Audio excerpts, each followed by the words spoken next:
I'm Alex Rondinan, and welcome to If History Is Any Guide, the political and current affairs program on Bizz 99.9 FM Substitute Radio. In this episode, I am going to be looking at the phenomenon of people using the democracy card to defend themselves when they can't actually come up with any rational arguments for their position. So, stick around.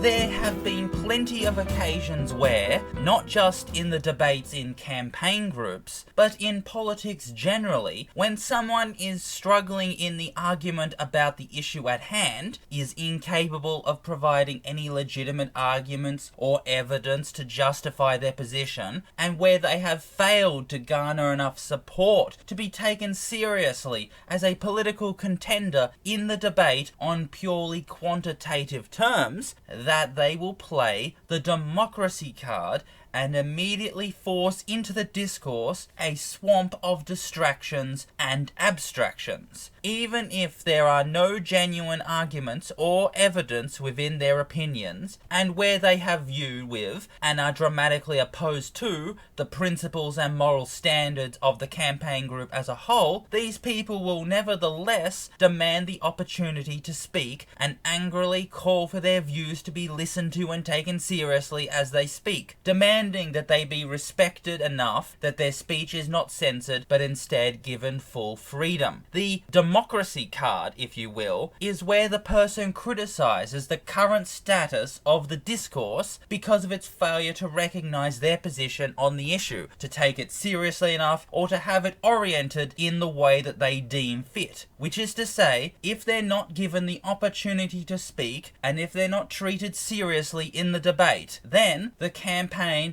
is, quote, undemocratic, end quote. These declarations are commonly made with high-sounding and grandiose rhetoric, with the person declaring, "We need more democracy in this campaign," or "We need more democracy in this group," or "This campaign might become undemocratic and authoritarian unless I'm given the opportunity to speak now," or "Hitler and Stalin didn't allow freedom of speech and democracy to exist, and that's why we must democratize this campaign by you allowing me to speak now," etc., etc. In normal political situations, when such underhanded tactics aren't used, the end goal is genuine material policies whereby society has been reformed according to the law changes called upon by the movement or campaign group. The target is the end goal, and the activists aim for it. Democracy is a means to this end, where people will make speeches, write articles, make pronouncements, shift policies, write minutes, issue statements, and make conversations with as many people as possible around the country on this topic, which thereby will create the support political base necessary for launching such a policy reform campaign, bringing upon the political muscle necessary to make the law changes possible. Democracy is not an end unto itself, as though individual persons' opinions in standalone, abstract, isolated, non-contextual matrices are enough to satisfy the material circumstances of the society's woes, but is instead seen as a tool that is necessarily used to build support and enforce the policy changes so demanded. That's not to say that campaigns and movements are undemocratic, because the exact opposite is true. However, because there are ends to which they are aiming to achieve, they see democracy as a means to getting there. In order to ensure that democracy acts like that, acts as a means of getting to the campaign's ends, which is the law reform after all, there is a boundary scope of legitimacy that the debate is kept under, whereby some viewpoints are deemed legitimate and others deemed legitimate, sometimes literally stated, sometimes implicitly assumed, based on the current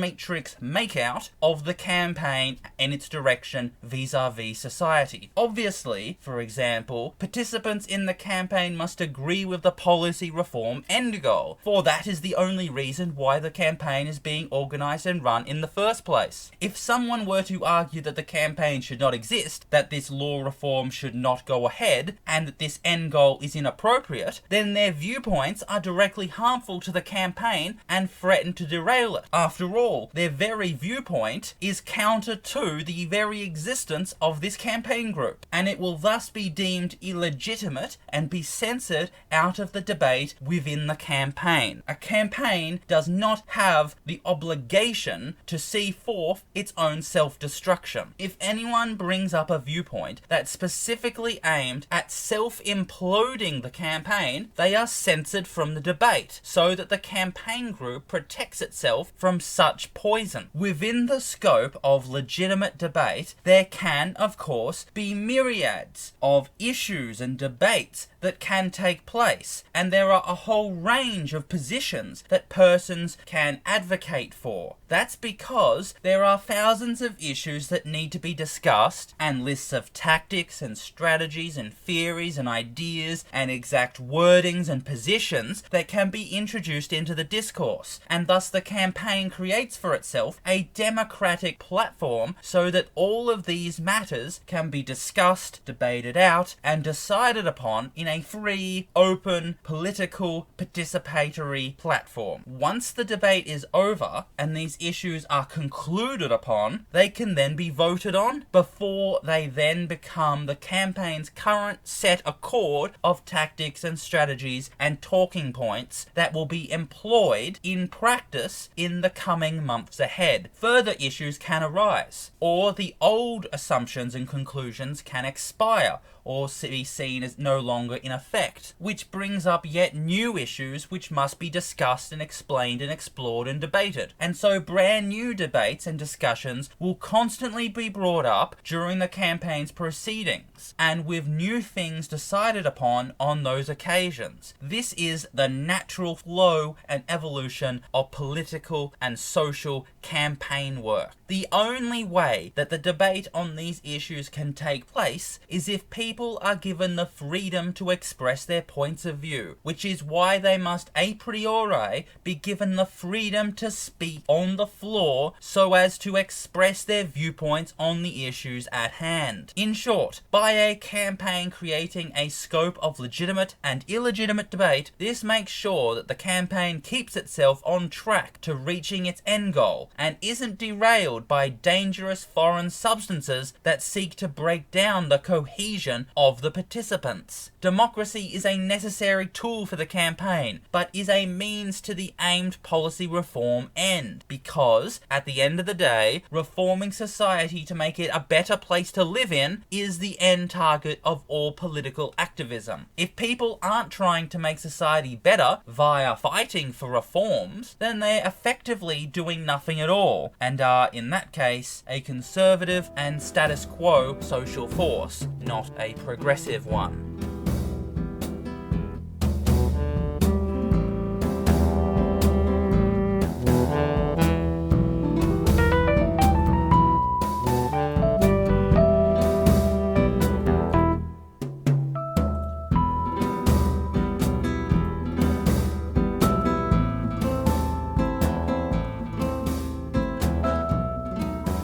When someone plays the democracy card, they speak of democracy and freedom of speech as though they are ends in themselves. As though the end goal of the campaign is to achieve true democracy, and that policy reforms are an ignorable extra. A true political movement thus isn't one that is able to win the reforms demanded, nor one able to build the political muscle so that victory becomes a possibility. Nay, according to this person, a true political movement is one that is democratic, allows open debate, and gives freedom of speech to all its participants, including the views of those whom have views contrary to the majority. But again, this obsessive emphasis on democracy in an abstract and pure form is simply opportunistic and a dishonest tactic, which shouldn't be treated as a legitimate alternative viewpoint, but instead must be mocked as the cowardice-based insidiousness that it is. These people know that their political views are against those of the majority of the participants, and they know, furthermore, that they don't have the arguments or evidence that could sway some of them to their viewpoint, where this stance could grow until becoming a genuinely respectable minority position. These people know that within the scope of ordinary campaign, discussion, debate, and democracy, they will never be able to get anywhere. If they play by the standard rules of democracy and discussion and freedom of speech, and then having a vote to determine what the final outcome will be, they will be totally incapable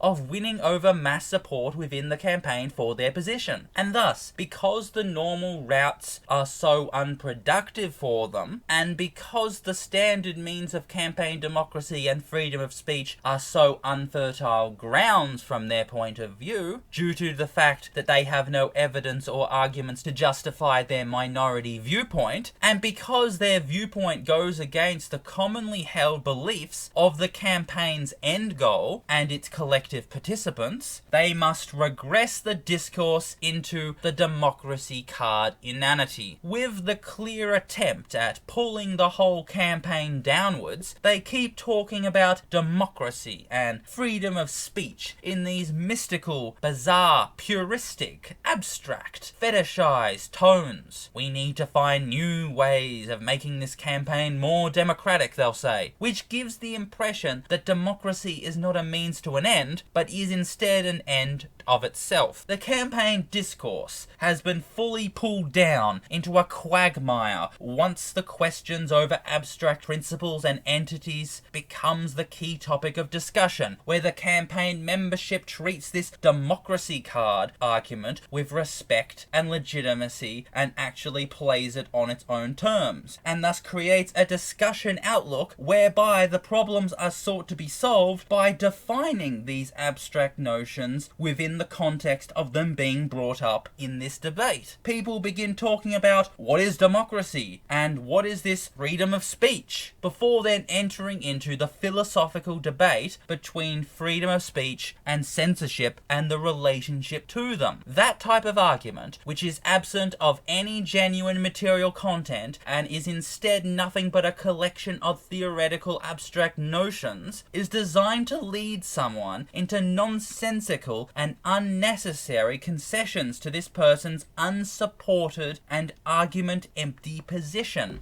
The free speech versus censorship philosophical debate goes something like this. Everyone should be allowed to express their points of view within forums of debate, which means that it's undemocratic and totalitarian for anyone to suggest that this person be not allowed to speak. The campaign, if it were to create a scope of legitimate and illegitimate points of view, would be censoring those viewpoints it didn't want to hear, would thus be acting undemocratic, and would thus be a totalitarian body. There is a permanent slippery slope position in place, whereby if any point of view, no matter how extreme or ludicrous or reactionary or out of bounds it is, was to be censored, then this in turn would mean that any viewpoint, no matter how reasonable and rational and progressive and mainstream it was, could be censored by implication. And thus, if people's views could be censored, then this makes the campaign an undemocratic and totalitarian entity. Because the philosophical debate is dealing with not material reality, but abstract principles, this means that arguments are instantly always pulled into the most extreme logical conclusions, meaning that a person can never tactically live within the spectrum of philosophy, but instead must choose one of the two extremes to permanently reside. You You either allow everyone to be speaking, or you allow no one to speak. You either support freedom of speech, in which case everyone's viewpoint is equally legitimate and must be listened to at all times, or you support censorship, in which case no one's viewpoint is legitimate and they must be censored always, in accordance with achieving absolute and universalization of the predominant position. One often used argument of the democracy card philosophical trap is the Holocaust denier argument. If a Holocaust denier wanted the opportunity to speak, to express their views, and you could decide whether or not to allow this person to speak, what would you do? For those who have principles, who oppose this kind of intellectual bastardry, and who are totally committed to keeping this kind of anti-Semitic misinformation out of the discourse, they will answer no. Accordingly, they are undemocratic, dictators, totalitarian, they don't love democracy, and they don't support freedom of speech,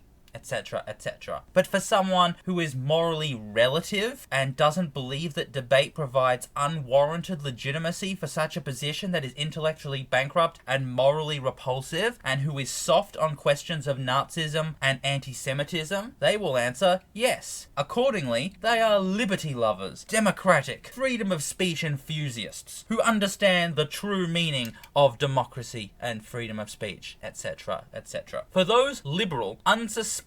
of the democracy card trick being used, who doesn't resist this type of behaviour but instead falls into the philosophical trap that's been set for them, they are immediately pushed towards the former position. They don't want to appear undemocratic or totalitarian, and so they concede ground on the issue and allow these viewpoints outside the scope of legitimacy to speak on the floor, i.e. allowing the Holocaust denier to speak. The person who employed the democracy card now is given the ability to speak on the floor, for every participant to listen to them and for their ideas to be taken seriously and legitimately, and for a genuine, full debate to take place. And they must be very quiet and respectful throughout the speech. We thus have a situation where the democracy card has worked and has achieved its intended aim. Before, this person was kept out of the campaign's debate, but now has been given the freedom to speak and is listened to respectfully, even if their viewpoint is totally abhorrent and against the interests of the campaign. The democracy card has been employed successfully and has been a complete victory on the applicant's behalf, for the intended aim of being given the opportunity to speak has been achieved. For the latter position, i.e. the slippery slope that suggests that if any point of view is censored, then this will immediately lead to systematic and comprehensive censorship, undemocratic leadership, and eventual campaign totalitarianism, this is used to aggressively criticize all participants in the campaign who resist the democracy card's maneuverings and moral blackmail. If someone is smart enough to know this trick when they see it, and thus don't fall into the philosophical trap that's been set, they are instantly gone after by the democracy card's applicant. They are criticized for being totally totalitarian and undemocratic and have a hatred of speech in their behavior. We thus see all sorts of ridiculous and high-sounding and absurd rhetoric, whereby the person who resists the trap is called a dictator, Hitler, Stalin, hates freedom of speech, hates democracy, etc., etc., in a clear and blatant attempt at intimidation and harassment and blackmail. In what is an incredible display of hatred of the opinions of others, the very person who employed the democracy card is being undemocratic by using uncivilized and hyperbolic rhetoric and moral blackmail in their criticisms of people whose views they disagree with. In the end, they declare, if someone is smart enough to resist the cowardice-based maneuverings of the democracy card, then they are the moral equivalents of Hitler and Stalin. By the time that claim is made, the campaign debate has already regressed into a deep and untrenching quagmire, and the participants have fully forgotten the actual material reason for why the campaign exists in the first place. And thus the end goal, the very policy reform and law changes that they have been advocating, has disappeared entirely. We are left with nothing but democracy in and of itself, in a pure abstract form, in separation to the material context in which it supposedly arises, which makes it no longer a means to an end, but an end unto itself, which is against the principles of progressive political activism, but exactly the intended aims of the person who employed the democracy card in the first place.